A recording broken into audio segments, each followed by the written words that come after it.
Hello guys and welcome back to my channel सिर्फ IAS. तो यहाँ पे हम विजन आईएएस की PT 365 for the economy of 2021 इसे कंटिन्यू करते हुए आज आपके लिए लेकर आए हैं पार्ट नंबर 21। तो 2021 पार्ट नंबर 21। आइए शुरू करने से पहले चैनल को सब्सक्राइब कर लीजिए, बेल आइकन को प्रेस करिए ताकि आपको रेगुलर अपडेट्स मिलती रहे। शुरुआत करेंगे इसकी पहली हेडिंग से। हेडिंग बोलती है रेलवेज। रेलवेज के अंदर जो पहला टॉपिक है कहता है डेडिकेटेड फ्रेट कॉरिडोर का। बहुत साल भर न्यूज में रहा है, जानते हैं क्या है ये, वाई इन न्यूज। देखिए, प्रधानमंत्री ने रिसेंटली इनॉग्रेट करा है new Bhavpur new Khurja section and the operation control centre of eastern dedicated freight corridor. अब न्यूज के बारे में थोड़ी और बात जानते हैं।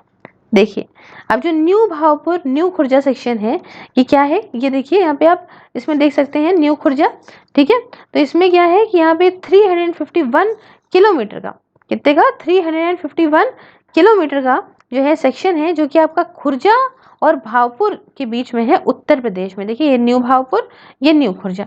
ठीक है, और state of the art operation control centre भी आपका प्रयागराज, जो पहले इलाहाबाद हुआ करता था, वहां पे प्रयागराज जो है उत्तर प्रदेश के अंदर, वहां पे लोकेट होगा। अब बात आती है कि ये डेडिकेटेड फ्रेट कॉरिडोर क्या होते हैं। देखिए, ये हाई स्पीड और हाई कैपेसिटी रेलवे कॉरिडोर है जो पूरी तरह से डेडिकेटेड होता है फ्रेट मूवमेंट को। फिर समझिए कि इंग्लिश से हटा के बताऊं कि भैया रेलवे की जो लाइनें पड़ी होती हैं, अब ये वैसा नहीं है। यहाँ पे एक एक प्रॉपर ऐसा कॉरिडोर है, ऐसी लाइन जाएगी जो यहाँ पे जो भी ट्रेन वगैरह जो भी ऑपरेट होंगी वो क्या होंगी, उसमें सीधा सीधा सिर्फ और सिर्फ जो है वो फ्रेट जाएगा, सामान जाएगा। ठीक है, तो इसलिए डेडिकेटेड फ्रेट कॉरिडोर बोलते हैं कि ये कॉरिडोर जो है पूरी तरीके से डेडिकेटेड है टू द फ्रेट मूवमेंट। ठीक है, और ये बनाया इसलिए जाएगा कि भाई देखो यहाँ पे फटाफट से ट्रेन जाए, ज़्यादा जो है फ्रेट मार्केट में हमारा शेयर हो। जो अभी पैसेंजर वाली ट्रेनों में सामान वामान रख के या मालगाड़ी वगैरह में जाता है सामान, तो हमारा बड़ी धीमे धीमे धीमे धीमे लेट हो जाता है, कॉस्ट भी हाई हो जाती है, ये सब प्रॉब्लम्स होती है। इन सबको हटाने के लिए इसको लाया गया है। अब ये जो डेडिकेटेड फ्रेट कॉरिडोर है इसके अंदर दो आर्म्स आपको देखने को मिलेंगे। एक आपको ईस्टर्न डेडिकेटेड फ्रेट दिखेगा कॉरिडोर, और दूसरा आपको लेफ्ट साइड मतलब यहाँ वेस्टर्न डेडिकेटेड फ्रेट दिखेगा। इसके साथ चार और कॉरिडोर जिनका नाम ईस्ट कोस्ट, जो आपका खड़गपुर विजयवाड़ा, साथ में ईस्ट वेस्ट मतलब कोलकाता से मुंबई, एक आपका नॉर्थ साउथ जो दिल्ली से चेन्नई, और एक साउदर्न मतलब चेन्नई से गोवा। ये सब कॉरिडोर्स भी बनाए जाएंगे या पाइपलाइन में चल रहे हैं। ठीक है, अब मेन मुद्दे की बात करते हैं, ईस्टर्न डेडिकेटेड फ्रेट कॉरिडोर की बात करते हैं। कितना क्या होगा समझते हैं यहाँ पे। देखिए, ये एक 1856 किलोमीटर का लंबा है। ये आपका साहनेवाल जो कि पंजाब में है। ठीक है, साहनेवाल जो कि पंजाब में है वहां से शुरू होगा तो दकुनी जो कि आपका वेस्ट बंगाल में है यहाँ तक के लिए रहेगा। ठीक है, इसमें डबल इलेक्ट्रिफाइड ट्रैक्ट होंगे और ये यहाँ पे 6 स्टेट्स को होता हुआ गुजरेगा। कॉरिडोर जो है ये माना जा रहा है कि ये बहुत सारे ट्रैफिक स्ट्रीम्स देगा। कोल फॉर द पावर प्लांट, ये मेन कोल के लिए है, तभी इसमें इतने सवाल उठ रहे हैं। अभी हम बात करेंगे यहाँ पे कोल जो पावर प्लांट्स वगैरह हैं वहाँ पे कोल पहुंचाएगा। ठीक है, northern region of Haryana, Uttar Pradesh, Delhi, Punjab and कुछ पार्ट्स ऑफ राजस्थान के, ठीक है, वहां तक पहुंचाएगा। ईस्टर्न कोल की फील्ड जितने भी है वहां से। ठीक है, साथ में finished steel, food grain, cement, fertiliser, limestone जो कि राजस्थान से ये पहुंचाएगा, स्टील प्लांट जो कि ईस्ट के हैं वहां तक, और कुछ जनरल सामान भी। ये भी माना गया है कि यहाँ पे जो है कुछ लॉजिस्टिक पार्क बनाए जाएंगे कानपुर में उत्तर प्रदेश में, और लुधियाना में भी पंजाब के अंदर। इसे डेवलप करा जाएगा पब्लिक प्राइवेट पार्टनरशिप मोड के थ्रू, और यहाँ पे सब एसपीवी स्पेशल पर्पस व्हीकल को बनाया जाएगा इन सब चीज़ों के लिए। ठीक है, अब ये तो हमने ईस्टर्न की बात करी। अब अगर हम वेस्टर्न की बात करें, वेस्टर्न डेडिकेटेड फ्रेट कॉरिडोर की, तो ये जो है ये लिंक क्या करेगा, ये दादरी जो कि आपका नेशनल कैपिटल रीजन एनसीआर में है, ठीक है, वहाँ के दादरी को ये यहाँ पे लिंक करेगा जवाहरलाल नेहरू पोर्ट जो कि मुंबई में है वहाँ तक के लिए, और ये भी 6 स्टेट से होके गुजरेगा। और ये प्रपोज करा गया है joint eastern corridor at Dadri को। अब देखिए, इसको प्रपोज इसलिए किया गया है कि sorry it is propose to set up, ये भी यहाँ प्रपोज करा गया है कि हम लॉजिस्टिक पार्क बनाएंगे मुंबई एरिया में, गुजरात में, जयपुर में, और साथ में एनसीआर एरिया में भी। साथ में रेलवे भी काफ़ी प्लान कर रहा है कि हम करीब 4000 किलोमीटर का डेडिकेटेड फ्रेट कॉरिडोर जो है बनाएंगे, जो यहाँ पे इंडस्ट्रियल एरियाज ईस्टर्न साइड में है और वेस्टर्न साइड में है, उन्हें यहाँ पे क्या करेगा, जो कंट्री के हमारे ईस्टर्न वेस्टर्न साइड में है उन्हें तो साउथ इंडिया के थ्रू यहाँ पे मेजर पोर्ट्स उड़ीसा और आंध्र प्रदेश के थ्रू यहाँ पे सब जो है वो इसको लिंक करेगा। इसे मतलब लिंक नहीं करेगा, एक्चुअली रेलवे प्लान कर रहा है कि करीब 4000 किलोमीटर का ऐसे ही डीएफसी बनाएगा जो कनेक्ट करेगा इंडस्ट्रियल एरियाज को ईस्टर्न और western part of the country के साउथ इंडिया में through major ports in Orissa and Andhra Pradesh. ठीक है, तो ये सब कनेक्ट करेगा, इसमें लिंक ही कह लो। अब ये सारे जो आपका डेडिकेटेड फ्रेट कॉरिडोर्स हैं वो क्या है, east coast corridor. East coast corridor जो है वो खड़गपुर वेस्ट बंगाल में जो है, ठीक है, यहाँ से रहेगा विजयवाड़ा आंध्र प्रदेश तक के लिए। ठीक है, ये ईस्ट कोस्ट वाला है। ठीक है, फिर ईस्ट वेस्ट कॉरिडोर में क्या रहेगा, ये आपका भूसावेल नागपुर खड़गपुर दंकुनी जो कि कलकत्ता के पास है, ये रूट रहेगा। और आपका राज खरसवन काली पहाड़ी अंडर जो कि वेस्ट बंगाल के रूट में है वहां तक रहेगा। अब देखिए नॉर्थ साउथ सब कॉरिडोर जो बनाने की बात हो रही है वो विजयवाड़ा नागपुर इटरसी मध्य प्रदेश रूट के थ्रू रहेगा। अब देखिए यहाँ पे जो dedicated freight corridor corporation of India limited है, ये यहाँ पे पूरा रिस्पॉन्सिबल है इन डेडिकेटेड फ्रेट कॉरिडोर्स प्रोजेक्ट को बनाने में। और रिसेंटली अनाउंस करा गया है कि इंडियन रेलवेज जो है वो ऑपरेट करेगी अपनी फ्रेट ट्रेन को 40% ऑफ द कॉरिडोर को बाय 2021 तक के। ठीक है, अब एक जो बड़ा सा आपने सुन लिया अभी, dedicated freight corridor corporation of India limited, ठीक है, DFCCIL, ये क्या है समझते हैं। इसको इनकॉर्पोरेट करा गया था बच्चों एक कंपनी के तौर पे, और कंपनीज एक्ट 1956 के अंदर इसको इनकॉर्पोरेट करा गया था 2006 में, ताकि यहाँ पे क्या हो कि यहाँ पे प्लानिंग डेवलपमेंट वगैरह मोबिलाइजेशन वगैरह फाइनेंशियल रिसोर्सेज का साथ में कंस्ट्रक्शन मेंटेनेंस और ऑपरेशन का करा जा सके डेडिकेटेड फ्रेट कॉरिडोर्स के। ठीक है, अब एक डेडिकेटेड एजेंसी के तौर पे है ना कि भाई विजन को रियलिटी में बदलना है। इसका मिशन ये है कि हम एक ऐसा कॉरिडोर बनाएंगे जिसमें अच्छी टेक्नोलॉजी हो, जिससे इंडियन रेलवेज अपनी मार्केट का जो फ्रेट ट्रांसपोर्ट के थ्रू अपना अच्छा खासा पैसा फिर से कमा सके। साथ में मल्टी मॉडल लॉजिस्टिक पार्क को भी बनाया जाएगा इन डेडिकेटेड फ्रेट कॉरिडोर के साथ में, ताकि यहाँ पे सपोर्ट भी और करा जा सके। सरकार का जो भी इनिशिएटिव होता है इकोलॉजिकल सस्टेनेबिलिटी को लेके, उसे भी यहाँ पे ये पूरा कर सके। तो हमने पूरा कंप्लीट इसके बारे में जाना। जानते हैं नेक्स्ट टॉपिक के बारे में। नेक्स्ट टॉपिक कहता है प्राइवेट पार्टिसिपेशन इन रेलवेज। जानते हैं ये क्या है, क्यों न्यूज में रहा है, समझते हैं। देखिए मिनिस्ट्री ऑफ रेलवेज ने यहाँ पे प्राइवेट पार्टिसिपेशन की बात करी है कि आइए प्राइवेट प्लेयर्स यहाँ पे आप पार्टिसिपेट करिए ऑपरेशन के लिए पैसेंजर ट्रेन सर्विसेज को करीब 109 origin destination pairs of routes के अंदर यूज करके 151 मॉडर्न ट्रेन्स को ऑन एग्जिस्टिंग रेल इंफ्रास्ट्रक्चर। अब जानते हैं क्या है रिसेंट स्टेप, थोड़ा सा अच्छे समझते हैं। देखिए पहला ऐसा इन्वेस्टमेंट होगा प्राइवेट इन्वेस्टमेंट का, जो यहाँ पे रन करेंगी पैसेंजर ट्रेन को ओवर इंडियन रेलवे नेटवर्क। तो इससे क्या होगा, इन्वेस्टमेंट आएगा करीब जो माना जा रहा है 30,000 करोड़ रुपीस का इन्वेस्टमेंट आ सकता है। और ये माना जा रहा है कि शुरुआत इसकी 2023 में हो जाएगी। ट्रेन को डिजाइन करा जाएगा, मैक्सिमम स्पीड इनकी 160 किलोमीटर पर आवर होगी।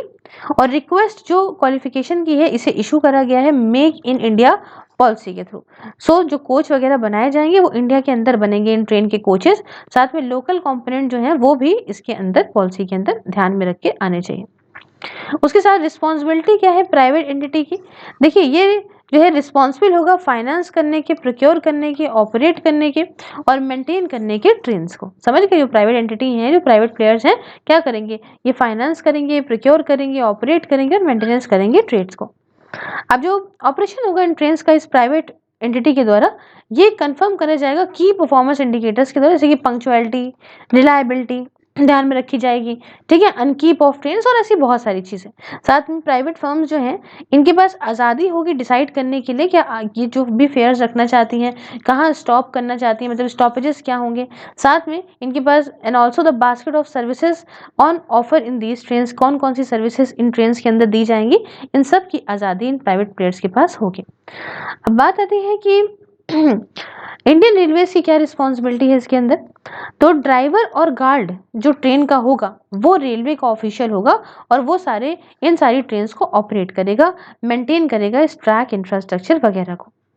साथ में सेफ्टी क्लियरेंस जो कि ट्रेन की है इसे भी इंडियन रेलवेज ही करेगा। सिर्फ प्राइवेट जो सेक्टर है इन्हें अलाउ करा जाएगा कि इन सारी ट्रेन को रन करें 35 ईयर के पीरियड के लिए, और भाई in return for a share in the revenues they earn. apart from payment in the form of fixed haulage charges and energy charges for using public infrastructure। पहली चीज तो ये फिक्स हॉलेज चार्जेस और energy charges तो देंगे ही देंगे, और उसके साथ साथ क्या होगा कि 35 साल तक इस काम करेंगे इस ट्रेन वगैरह के फिर में, और बदले में जो भी पैसा पाएंगे उसका कुछ शेयर सरकार को भी देंगे। तो ये कुछ हमने बात किया प्राइवेट पार्टिसिपेशन का हमने हमारी रेलवेज में। अब देखिए कोई दूसरे डेवलपमेंट्स आपका रेलवेज को लेके क्या करे गए हैं। तो यहाँ देखिए सबसे पहला है national rail plan. National rail plan क्या है, इसे ड्राफ्ट करा गया है ताकि एड्रेस करें जो भी कैपेसिटी की कमी आती है ना आपका रेलवे और उसके बिजनेस के अंदर, तो उसे कैसे दूर कर सकते हैं, साथ में जो मॉडल शेयर है रेलवेज और बिजनेस का उसे कैसे यहाँ पे जो है सही से एड्रेस करा जा सकता है। अब देखिए नेशनल रेल प्लान की कुछ ही की हाईलाइट्स बताऊंगी। देखिए विजन 2024 को लॉन्च करा गया है, ये एक नेशनल रेल प्लान का ही पार्ट है ताकि जो भी हमारा कुछ क्रिटिकल प्रोजेक्ट्स हैं उनका इम्प्लीमेंटेशन अच्छे से हो जाए। जैसे कि हम चाहते हैं ना कि 100% इलेक्ट्रिफिकेशन हो जाए 2024 तक, उसके साथ मल्टी ट्रैकिंग हो जाए जो कि बहुत कंजस्टेड रूट्स हैं उनके अंदर, साथ में स्पीड भी थोड़ी बढ़ाई जा सके और वगैरह वगैरह। साथ में जो फ्यूचर प्रोजेक्ट्स हैं मतलब जो कि आपकी 2024 के बाद इम्प्लीमेंट करने की बात करी जा रही है, ट्रैक और सिग्नलिंग में फ्यूचर प्रोजेक्ट्स हैं, इनको भी आइडेंटिफाई करा गया है और इनको भी टाइमलाइन दी गई है फॉर इम्प्लीमेंटेशन। ठीक है, इसमें से 3 डेडिकेटेड फ्रेट कॉरिडोर्स, इनका नाम ईस्ट कोस्ट है, ईस्ट वेस्ट है और नॉर्थ साउथ है, इनको आइडेंटिफाई करा गया है इसके अंदर। अब इसके साथ sustained involvement of private sector कुछ एरियाज में रहेगी, जैसे कि ऑपरेशन में और ओनरशिप जो कि रोलिंग स्टॉक की होगी उसमें, और कई सारी और चीज़ों में। फिर नेक्स्ट बात करते हैं बच्चों आपका ग्रीन रेलवेज बाय 2030। उसके बाद इसके अंदर जो नेक्स्ट टॉपिक है वो कहता है ग्रीन रेलवेज बाय 2030। क्या है, देखिए मिनिस्ट्री ऑफ रेलवेज का एम है कि हम अपनी इंडियन रेलवेज को ग्रीन रेलवेज बना देंगे 2030 तक। तो अगर हमें भाई net zero carbon emission achieve करना है तो इंडियन रेलवेज को कुछ इनिशिएटिव लेने होंगे इसके अंदर। तो नेट जीरो कार्बन एमिशन जानते हैं क्या होता है कि जितना भी कार्बन निकला उतना ही एब्जॉर्ब हो गया। ठीक है, तो इसके लिए इंडियन रेलवेज को क्या इनिशिएटिव लेने होंगे, सबसे पहली चीज तो इलेक्ट्रिफिकेशन करना होगा अपने सारे ही रूट्स का। ठीक है, ब्रॉड गॉज है ना, on broad gauge by December 2023। ठीक है, 2023 तक इन्हें क्या करना होगा कि सबको सारे रूट्स को ऑन ब्रॉड गॉज भाई इलेक्ट्रीफाई करना होगा। दूसरी बात, इनिशिएटिव लेने होंगे कि हम किस तरीके से क्लीन एनर्जी को प्रमोट कर सकते हैं, और जो हमारा भाई हम जो फ्यूल पे डिपेंड हैं, जो फ्यूल पे बहुत डिपेंड है, जो फ्यूल बर्डन है इंडियन रेलवेज के ऊपर, इसे कैसे हम जो है वो खत्म कर सकते हैं। साथ में 100 मेगावाट सोलर प्लांट्स जो है इनको भी कमीशन किया गया है रूफ टॉप्स पे अलग अलग बिल्डिंग्स की, और अपना भाई इनका लैंड पोटेंशियल यूज करके, ताकि यहाँ पे पावर का प्रोड्यूस हो। ठीक है, पावर प्रोड्यूस हो from land based solar installation, और इससे क्या हो कि ट्रेन्स वगैरह रन करी जा सके। साथ में 103 megawatt wind based power plants already commission कर दिए गए हैं। फ्यूल को बचाने के लिए, in order to save fuel मतलब डीजल को बचाने के लिए, करीब 505 पेयर्स जो ट्रेन की हैं इन्हें कन्वर्ट कर दिया गया है टू हेड ऑन जनरेशन। ठीक है, अब हेड ऑन जनरेशन में क्या होता है कि पावर जो है वो ओवरहेड इलेक्ट्रिसिटी सप्लाई से ली जाती है, ऊपर से जो इलेक्ट्रिसिटी सप्लाई जा रही होती है उससे ली जाती है पावर, है ना। पावर जनरेटर्स या पावर जनरेटर कार्स का यूज करने के बजाय यहाँ पे ओवरहेड जो इलेक्ट्रिसिटी सप्लाई जा रही होती है वहां से पावर ली जाती है। फिर नेक्स्ट टॉपिक की जो बात करेंगे, रोरो ट्रेन मतलब roll on roll of train services क्या है जानते हैं। देखिए फर्स्ट एवर रोरो सर्विस जो कि साउथ वेस्टर्न रेलवे की है वो शुरू हुई नीला मंगला जो कि आपका बेंगलुरु के पास है, वहां से लेके बेल तक के लिए, बेल जो कि आपका जो है वो सोलापुर के पास है। अब देखिए जो ये रोरो सर्विस है ये फर्स्ट इंट्रोड्यूस्ड हुई थी इंडियन रेलवेज में बाय कोंकण रेलवेज, और ये 1999 में उस समय हुई थी जो है इंट्रोड्यूस। अब रोरो क्या है, रोरो एक कॉन्सेप्ट है ना, carrying road vehicles loaded with various quantities, जो कि रोड व्हीकल्स होते हैं इनके अंदर बहुत सारा सामान रखा होता है। ठीक है, तो वो जो चल रहे होते हैं उनका एक कॉन्सेप्ट है, on open flat railway vegans. तो इस तरीके से जाते हैं। एडवांटेजेस क्या है इसके, रो के जानते हैं। देखिए फटाफट से गुड्स एसेंशियल्स मूव करता है, इससे कम टाइम जो कि लिया जाता है ट्रक्स के द्वारा डेस्टिनेशन में पहुंचने के लिए, तो भाई ये टाइम कम हो जाता है। साथ में कंजेशन वगैरह रोड्स के ऊपर, ये भी जाम वगैरह भी जो है वो कम होता है। जो फ्यूल है हमारा वो भी बचता है, कार्बन फुटप्रिंट भी बचता है। तो सारे कुछ फायदे होते हैं। आप इमेजिन आई होप कर पा रहे होंगे रोरो ट्रेन। अब ऐसे समझो कि ट्रक है, ट्रक के अंदर सारा सामान रखा हुआ है, ठीक है, ये ट्रक है, और यहाँ पे ये जो फ्लैट सरफेस नहीं, ये फ्लैट वेगन है, ऐसे ये पूरा रेलवे का ये है, जा रही है ये ट्रेन एकदम, इसके ऊपर ये सारी ट्रक्स को रख दिया गया है, ठीक है। अब इसमें सामान भी लेता हुआ है, लेकिन ये कहीं पे रखी है और ट्रेन के थ्रू जा रही है। समझ रहे हैं, फ्यूल भी बच गया, फटाफट से पहुंच भी गई और सारा सामान भी आ गया। तो ये फायदा होता है। नेक्स्ट बात करेंगे किसान रेल के बारे में। तो किसान रेल को लॉन्च किया गया था between Anantapur and new Delhi, और ये एक साउथ इंडिया की पहली और इंडिया की सेकंड किसान रेल बनने वाली है। पहले क्या था, जो पहली किसान रेल थी वो फ्लैग्ड ऑफ हुई थी बिटवीन द देवलाली जो कि महाराष्ट्र में है और दानापुर जो कि बिहार में, वहां से वहां तक चली थी। तो अभी कहाँ है याद रखिएगा, अनंतपुर से लेके आपका न्यू दिल्ली के बीच में। तो किसान रेल का जो कॉन्सेप्ट है वो ये है कि हम फार्मिंग सेक्टर को, किसान रेल नाम ही कहता है कि भाई किसान के लिए रेल है, फार्मिंग सेक्टर को प्रायोरिटी पे रखें और ट्रांसपोर्टेशन वगैरह दें पेरिशेबल एग्रीकल्चर प्रोडक्ट्स को। मतलब जो एग्रीकल्चर प्रोडक्ट्स खराब हो जाते हैं, जैसे मान लो कि भाई कुछ भी फ्रूट्स वगैरह हैं खराब हो जाएंगे, पेरिशेबल है, तो उनको ज़्यादा जो है प्रायोरिटी दी जाए, और ऐसे प्रोडक्ट को किसान से मतलब मेन जहाँ से प्लेस है वहाँ से लेके मार्केट प्लेस तक पहुँचाया जाए। समझ लो, तो इसलिए ये प्रायोरिटी दी जाती है इसको। उसके बाद नेक्स्ट इसके अंदर बात करेंगे स्पेशल पार्सल ट्रेन के बारे में। तो ये पहली दफ़ा ऐसा हुआ है कि इंडियन रेलवेज ने लोड करा है स्पेशल पार्सल ट्रेन को बियॉन्ड द कंट्री बॉर्डर्स। इसको ट्रांसपोर्ट करा जा रहा है ड्राई चिलीज फ्रॉम जो है ये ये ट्रांसपोर्ट कर रही है ड्राई चिलीज को, मतलब ये सूखी हुई मिर्चा को गुंटूर डिस्ट्रिक्ट जो कि आंध्र प्रदेश की है वहां से ये बेनापोल तक इसको ट्रांसपोर्ट करेगी बांग्लादेश में। तो ये क्या हो गई, ये स्पेशल पार्सल ट्रेन पहली दफा कहाँ से कहाँ हो रही है, ये पार्सल दे रही है कंट्री टू कंट्री, दूसरी कंट्री में जा रहा है ये मामला। फिर याद रखिएगा, ठीक है, ये क्या कर रही है, ड्राई चिलीज को गुंटूर डिस्ट्रिक्ट आंध्र प्रदेश की वहां से लेके बेनापोल जो कि बांग्लादेश में वहां तक के लिए जो है वो ट्रांसपोर्ट करेगी। अब गुंटूर और उसके आसपास का जो एरिया है आंध्र प्रदेश की स्टेट में, ये काफ़ी जाना जाता है चिली की कल्टीवेशन के लिए, मिर्चा की कल्टीवेशन के लिए। गुंटूर सन्नम चिलीज के पास जीआई टैग भी है, मतलब जियोग्राफिकल इंडिकेशन टैग भी है। इसके बारे में मैंने आपको बताया होगा नितिन सिंघानिया जी की किताब में आर्ट एंड कल्चर में।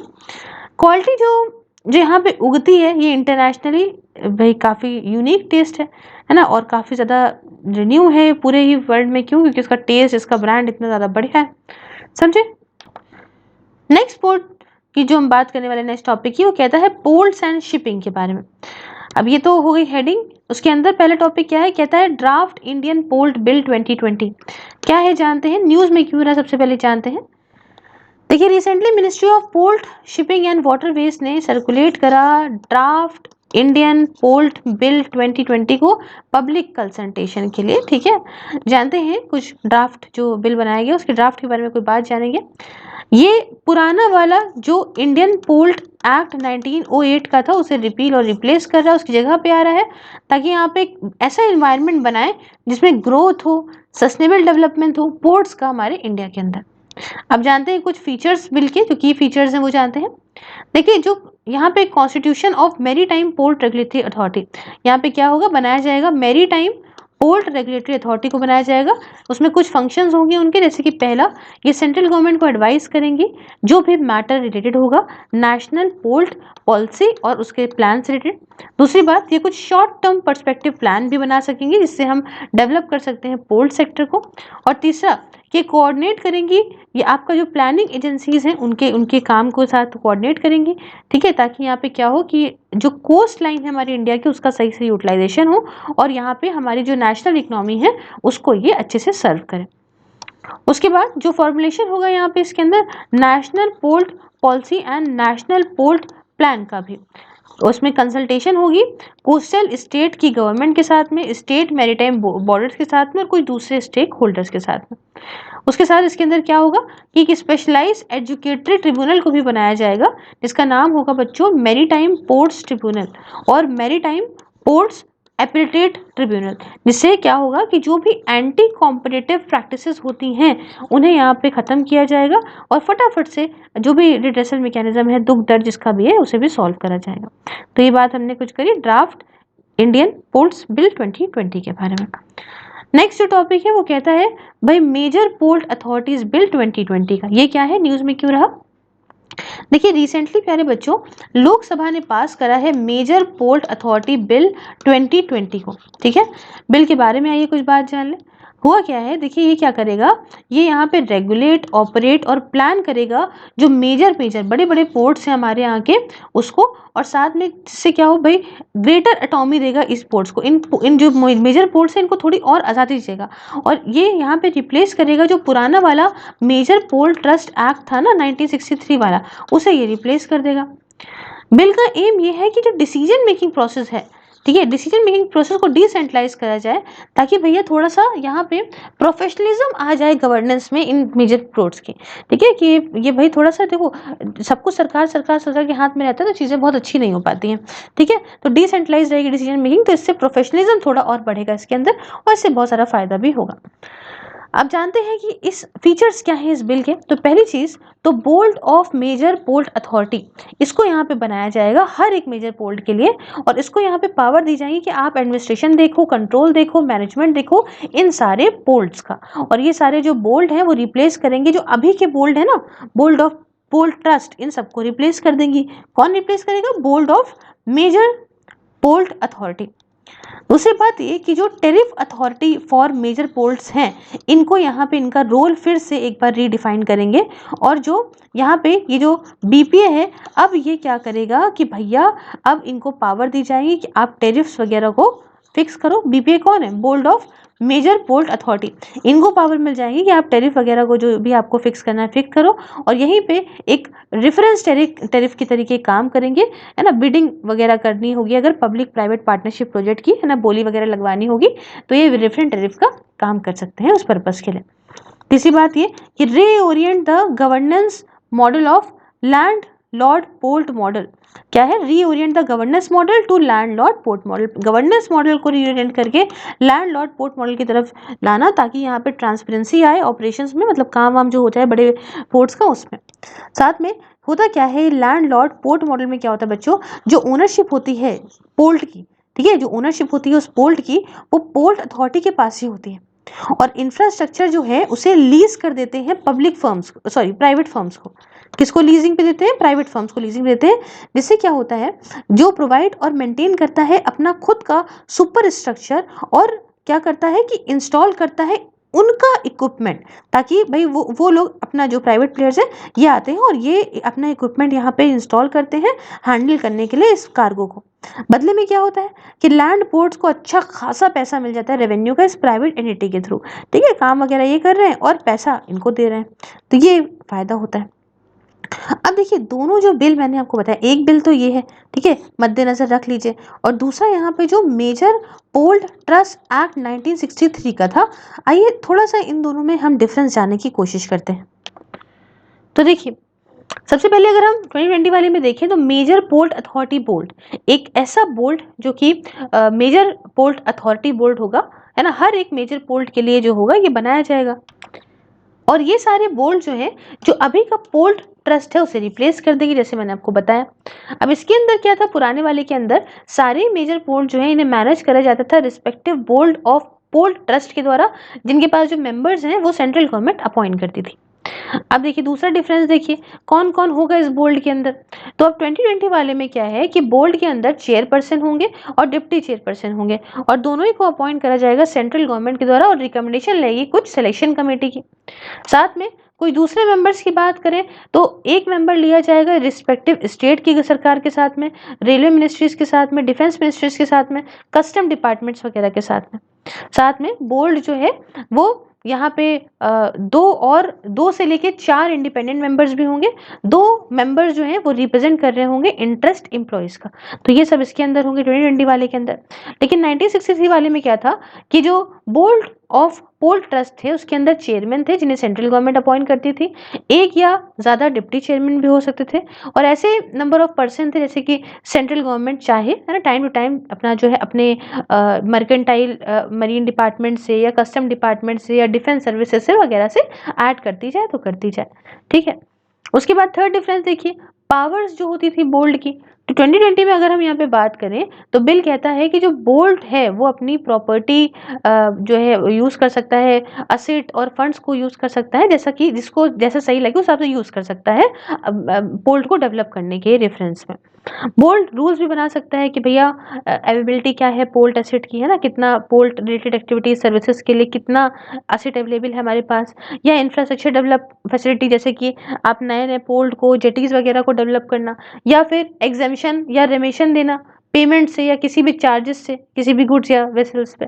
तो ये सब आते हैं। और अगर हम इधर बात करें यहाँ पे पुराने वाले में क्या था कि लोन्स वगैरह ले सकते थे, पावर थी रेगुलेशन बनाने की, है ना, आपका एम्प्लॉयज के लिए, आपका पावर थी वर्क्स वगैरह एग्जीक्यूट करने की या अप्लाइंसेस प्रोवाइड करने की, या पावर थी लैंडिंग प्लेसेस और बेथिंग घाट वगैरह बनाने की, लैंडिंग प्लेसेस या बेथिंग घाट्स वगैरह बनाने की। साथ में पावर थी कि power of board to order sea going vessels to use docks वगैरह। अब रेट्स वगैरह को फिक्स करने का डिफरेंस अगर बताऊं तो ये नए वाले में 2020 वाले में बताएं तो बोल्ड या फिर कमेटी जिसे अपॉइंट करता है बोल्ड, ठीक है, ये रेट को बताएगी कि क्या रेट होंगे असेट के लिए या सर्विसेज के लिए जो कि पोर्ट्स में अवेलेबल है। पुराने अच्छा जो फिलहाल और एक बात जान लीजिए 2020 के अंदर कि जो ऐसी फिक्सिंग होगी रेट्स की इसमें कोई रेट्रोस्पेक्टिव इफेक्ट नहीं होगा। मतलब ऐसा कुछ नहीं है कि पीछे देख रहे हैं या मतलब जो है पास्ट इवेंट्स को ध्यान में रख के चीज़ें कर रहे हैं, ऐसा कुछ नहीं है यहाँ पे।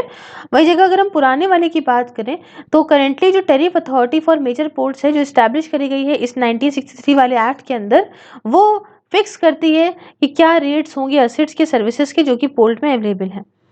अब उसके बाद यहाँ पे नेक्स्ट वो है कि भाई फाइनेंशियल पावर बोल्ड की 2020 के अंदर क्या होंगी। बोल्ड लोन वगैरह ले सकता है किसी भी शेड्यूल्ड बैंक से या फाइनेंशियल इंस्टीट्यूशन से इंडिया के भीतर या किसी भी फाइनेंशियल इंस्टीट्यूशन से इंडिया के बाहर भी। हालांकि जो लोन्स होंगे आपके 50% से ऊपर जो इनकी कैपिटल रिजर्व के लोन होंगे, मतलब जो इनकी कैपिटल रिजर्व है उससे अगर उसकी अगर 50% से ऊपर लोन ले रहे हैं तो बोल्ड को पहले से सैंक्शन लेना पड़ेगा सेंट्रल गवर्नमेंट का। ठीक है, वही जगह 1963 वाले में बताऊं तो बोल्ड को यहाँ पे प्राइवेट सेक्शन प्रायर मतलब पहले सैंक्शन लेना पड़ता था सेंट्रल गवर्नमेंट का अगर इन्हें कोई भी लोन लेना है तो। अब देखिए एडजुडिकेटरी बोल्ड की बात करें तो 2020 वाले के अंदर ये कहता है कि आप एडजुडिकेटरी बोल्ड बनाइए सेंट्रल गवर्नमेंट के लिए, टंग ट्विस्ट हो जाती है। उसके बाद अगर यहाँ पुराने वाले के अंदर सीन क्या था, इसके अंदर जो tariff authority for major ports थी उसे बनाया गया था इस काम के लिए एडजुडिकेटरी बोर्ड के तौर पे। पेनाल्टी की बात करें तो 2020 वाले के अंदर जो कोई भी इंसान जो कि आपका कोई भी प्रोविजन बिल की अगर नहीं मानता है, कोई भी रूल का अगर जो है उल्लंघन करता है रेगुलेशन का, तो इसको फाइन देना पड़ता करीब 1 लाख रुपए तक का, ये पनिशमेंट के तौर पे था। और नए वाले के अंदर कई सारी पेनाल्टी हैं अलग अलग प्रोविजन को लेके, एक बात नहीं है। फिर बात आती है पब्लिक प्राइवेट पार्टनरशिप को लेके, तो 2020 के इसमें ये है कि बिल डिफाइन करता है पब्लिक प्राइवेट पार्टनरशिप प्रोजेक्ट्स को, ऐसे प्रोजेक्ट जिन्हें लिया जाता है कॉन्ट्रैक्ट कंसेशन कॉन्ट्रैक्ट के थ्रू बाय द बोल्ड। और ऐसे जो प्रोजेक्ट्स होते हैं देखो बोल्ड फिक्स कर सकता है क्या टैरिफ रहेगा इनिशियल बिडिंग पर्पस के लिए, ठीक है, बोली लगाने के लिए क्या टैरिफ रहेगा। और पुराने वाले में 1963 वाले में ऐसा कुछ था नहीं। उसके बाद आखिरी डिफरेंस में अगर देखिए कॉर्पोरेट सोशल रिस्पॉन्सिबिलिटी की बात करें तो 2020 वाले के लिए बोल्ड यहाँ पे अपने फंड्स को यूज कर सकता है सोशल बेनिफिट्स को प्रोवाइड करने के लिए, जैसे कि आपका इंफ्रास्ट्रक्चर को डेवलप करना है एरियाज में जैसे कि education, health, housing, skill development. और पुराने वाले के अंदर ऐसा कुछ दिया नहीं गया था। तो ये कुछ बातें हो गई, हमने इसके बारे में कर ली। अब कोई दूसरे डेवलपमेंट्स की बात करें पोर्ट्स के रिलेशन में तो पहला है आपका सरोद पोर्ट्स, जानते हैं क्या है? तो society for affordable redressal of dispute ports, जिसे हम लोग सरोद पोल्स कह रहे हैं। सरोद का फुल फॉर्म मैंने आपको बता दिया, society for affordable redressal of dispute. ये यहाँ पे हेल्प करेगा सेटल करने में डिस्प्यूट्स को, कैसे?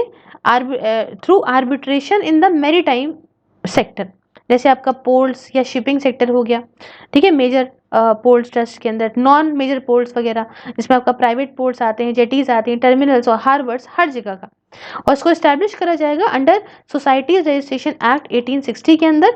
ऑब्जेक्टिव क्या है इसका कि हम भैया टाइम से और सस्ते में डिस्प्यूट्स वगैरह को सॉल्व कर दें अच्छे से।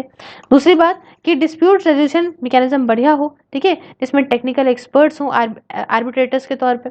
और तीसरा यहाँ पे डिस्प्यूट्स वगैरह कवर करेगा जिसमें आप बिटवीन ग्रांटिंग अथॉरिटी एंड लाइसेंसी या फिर आपका कंसेशनरी या कॉन्ट्रैक्टर के बीच में, ठीक है, सारे डिस्प्यूट जो कि आपका लाइसेंसी और कंसेशनरी के बीच में आते हैं या उनके कॉन्ट्रैक्टर्स के बीच में आते हैं, सब कुछ यहाँ पे देखेगा।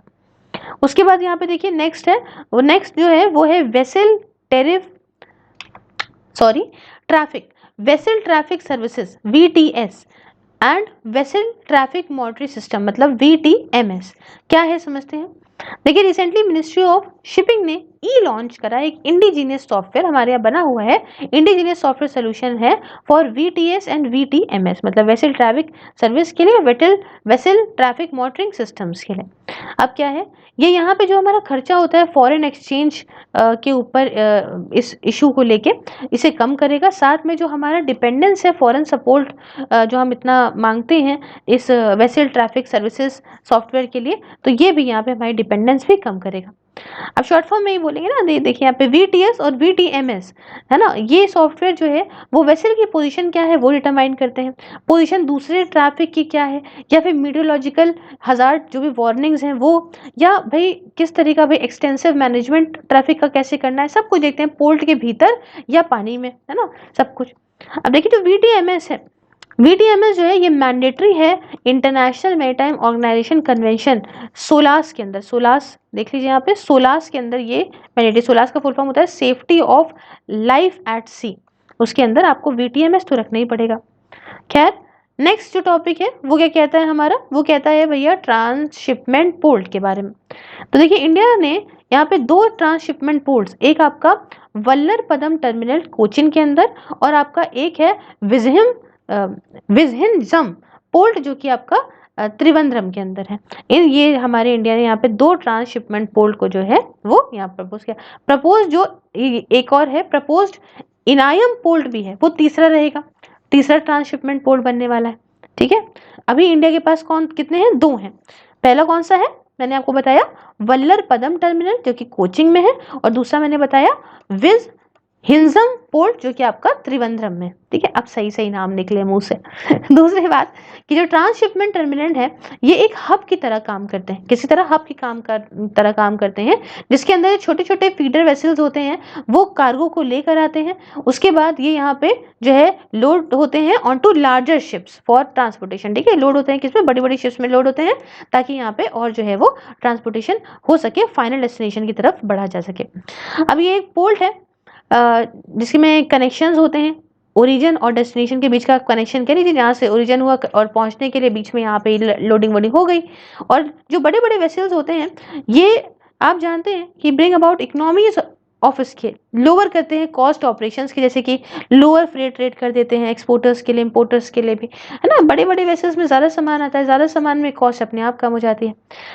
तो हमारा जो आत्मनिर्भर भारत है उसके अंदर मिनिस्ट्री ऑफ शिपिंग प्लान कर रही है कि हम यहाँ पे एक पोर्ट को डेवलप करें और वो ट्रांसशिपमेंट हब के तौर पे करें, ताकि इंडिया जो इतना ज़्यादा डिपेंड है ना ओवरसीज हब पे, वो उसकी डिपेंडेंस कम हो और यहाँ पे ये भेज सके और पा भी सके कंटेनर कार्गो को। तो ये कुछ हमारा जो है मकसद और मुद्दा। नेक्स्ट बात करते हैं नेशनल लॉजिस्टिक पोर्टल के बारे में, NLP मरीन के बारे में।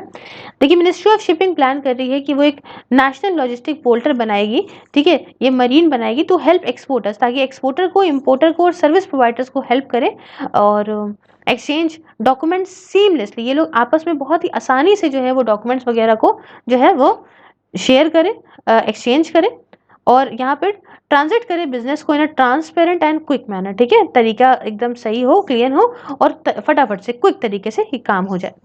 अब क्या है प्लान, ये है कि हम यहाँ पे जो है अभी का जो करंट पोर्ट कम्युनिटी सिस्टम है उसे और ऊपर बढ़ाएंगे। ठीक है, अब प्लान ये क्या करेगा, ये यहाँ पे परफॉर्म करेगा कुछ एक्टिविटीज, कुछ काम करेगा, जैसे कि डोमेस्टिक ट्रैकिंग करेगा शिपमेंट की। ठीक है, कैसे भैया शिपमेंट कहाँ से कहाँ पहुंचा, साथ में कुछ कस्टम क्लियरेंस खुद का जो है करेगा, ऑनलाइन ट्रांजेक्शन जो होगी कस्टोडियंस के साथ करना है वो सब देखेगा, सब कुछ ये काम करेगा। साथ में इसे यहाँ पे डेवलप करा जा रहा है इस तरीके से ताकि जो ईज ऑफ डूइंग बिजनेस हमारा चीज़ है वो हम अच्छे से करें। मेक इन इंडिया को सबसे one of the most cost effective और competitive countries in terms of carrying international trade. तो भाई इंडिया जो है क्या हो, एक कॉस्ट इफेक्टिव, एक कॉम्पिटिटिव कंट्री बन जाए, है ना, ये इंटरनेशनल ट्रेड को in terms of carrying international trade, तो इसलिए ये काम करेगा। ठीक है, तो ये सब कुछ बात जानी। अब जानते हैं कौन कौन से पोर्ट्स आखिरकार न्यूज़ में है। तो बच्चों इनको थोड़ा सा गौर से और ध्यान से समझिएगा, क्योंकि भाई ये पोर्ट्स वगैरह जो न्यूज़ में रहते हैं ना ये बहुत ज़्यादा आ जाते हैं, और कहाँ पे हैं क्या है, तो ये थोड़ा सा हम बैकग्राउंड से समझते हैं। एक है आपका वदावन पोर्ट। ठीक है, तो recently ministry of environment forest and climate change ने यहाँ पे ग्रीन लाइट दे दी है वदावन पोर्ट महाराष्ट्र को।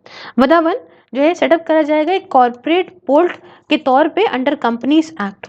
ये डेवलप करा जा रहा है एक लैंड लॉर्ड पोर्ट के तौर पे, जो हमने बताया आपको लैंड लॉर्ड पोर्ट क्या होते हैं, उसके तौर पे इसे डेवलप करा जा रहा है। और यहाँ पे पोर्ट विद द पोर्ट की company building the basic port infrastructure, port company जो है वो बेसिक पोर्ट इंफ्रास्ट्रक्चर बनाएगी। Wild birds terminals and associated facilities बनाए जो है ये सब बनाई जाएंगी प्राइवेट फर्म्स के द्वारा, आपका पब्लिक प्राइवेट पार्टनरशिप मोड के अंदर।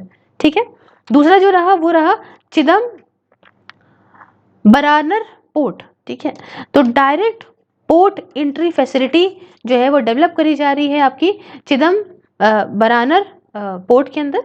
अब ये जो डायरेक्ट पोर्ट एंट्री है, ये जो फैसिलिटी है, इससे क्या होगा कि एक्सपोर्ट क्लियरेंस जो कि फैक्ट्री स्टफ्ड ई सील्ड कंटेनर्स का है, ये हो जाएगा, इनेबल हो पाएगा ऑन 24/7, मतलब 24 घंटे सातों दिन हो पाएगा। इसकी वजह से क्या होगा, फटाफट से और कॉस्ट इफेक्टिव एक्सपोर्ट एडमिटेंस मिल पाएगी। ठीक है, यहाँ पे क्लियरेंस बढ़िया रहेगा तो फटाफट से एक्सपोर्ट भी होता रहेगा।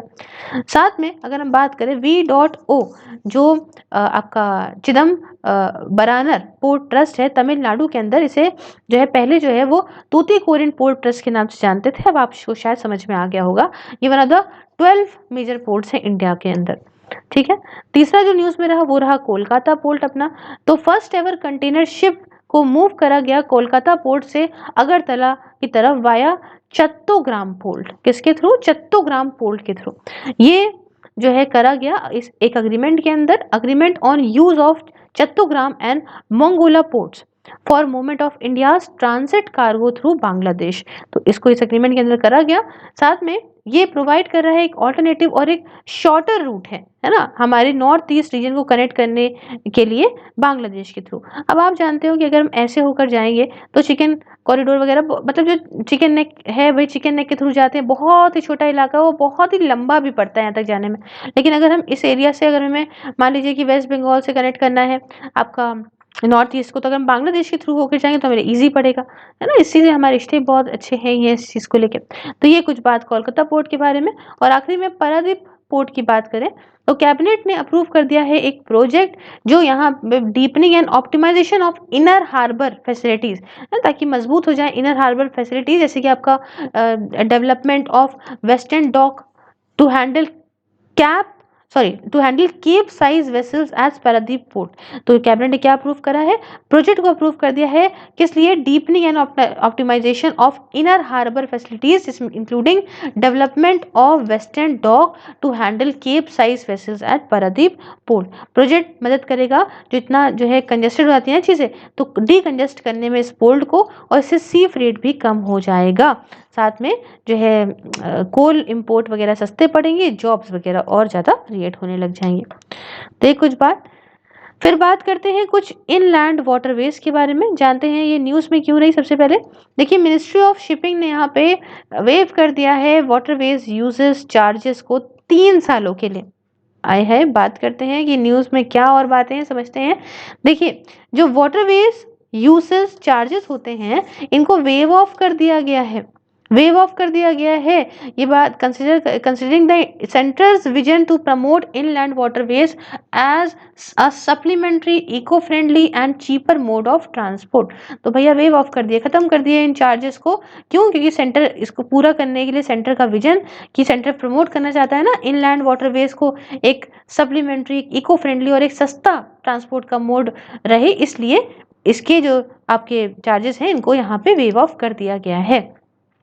अभी की बात करें तो इनलैंड वाटरवेज अथॉरिटी जो है इंडिया के अंदर, वो यहाँ पे ये जो WUV है इसे यहाँ पे अप्लाई करती है। WUV आप ध्यान रखिएगा इसका, वाटरवेज यूसेज चार्जेस, ठीक है। ये यहाँ पे जो है लिवाई करती है, ठीक है, लगाती है ये for प्लाइंग of inland cargo vessels on national waterways.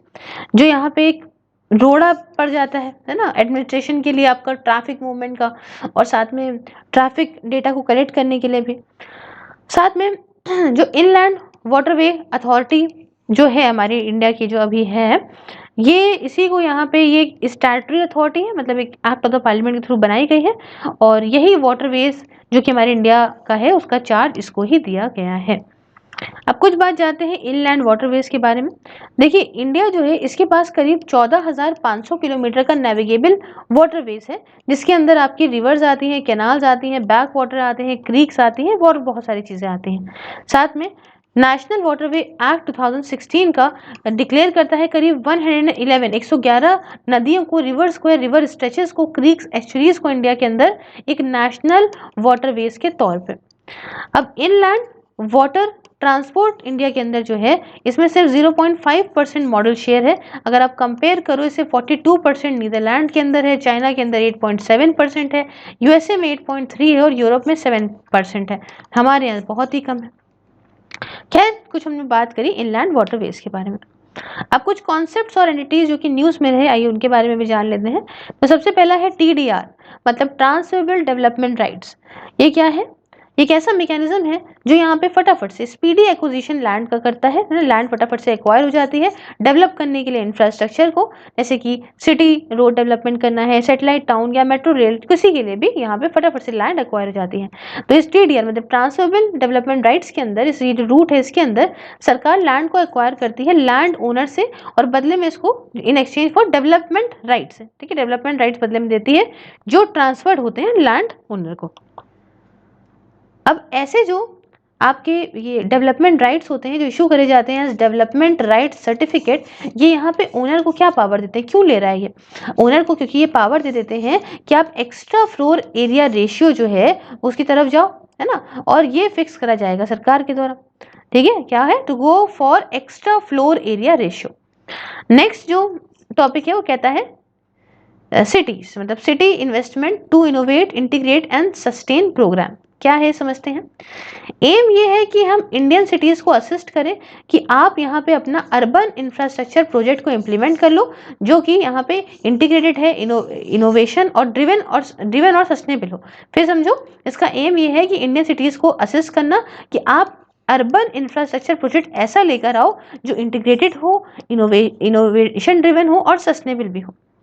अब ये क्या कर रहा है, ये प्रोग्राम यहाँ पे कंबाइन करेगा फाइनेंशियल असिस्टेंस, कैसे पैसा पाएगा ये, लोन्स के थ्रू, और टेक्निकल असिस्टेंस कैसे पाएगा ये, ग्रांट वगैरह जो मिलेगी इसको सेलेक्टेड सिटीज से, वहां से टेक्निकल असिस्टेंस पाएगा।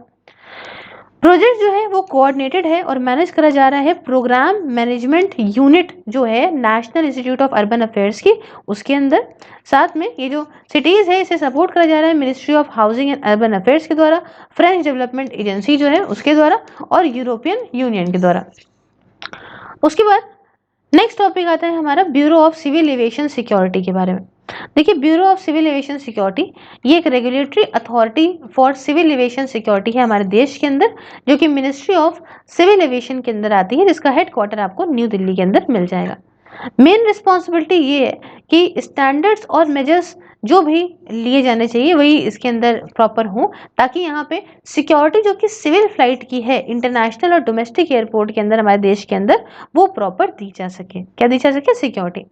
इसको हेड करा जाता है director general bureau of civil aviation के द्वारा, और उसको सेटअप किया गया था पांडे कमीशन के द्वारा, ठीक है, PNDI, ठीक है। उसके बाद लास्ट बात करेंगे investment clearance cell for aviation sector. ये क्या है समझते हैं। देखिए मिनिस्ट्री ऑफ सिविल एविएशन ने यहाँ पे सेटअप करा है आईसीसी मतलब इन्वेस्टमेंट क्लियरेंस सेल को, और ये सर्व करेगा as a single window system for attracting investment, ठीक है, और expedite various investment proposals in domestic aviation industry. अब ये क्या है, 10 मेंबर का ये आईसीसी मतलब इन्वेस्टमेंट क्लियरेंस सेल रहेगा। इसे हेड करने वाले होंगे अंबेड दुबे, जॉइंट सेक्रेटरी हैं जो ये मिनिस्ट्री ऑफ सिविल एविएशन के। पहले क्या था कि जो इन्वेस्टमेंट क्लियरेंस सेल था इसको अनाउंस करा गया था 2021 के बजट में, यूनियन बजट में। तो ये पार्ट यहीं तक रखते हैं, मिलते हैं नेक्स्ट पार्ट में। तब तक के लिए if you like the video please like the video, share with your friends, subscribe your channel सिर्फ IAS, and if you want to watch these videos on Facebook also like the page Sirf IAS and watch these videos there.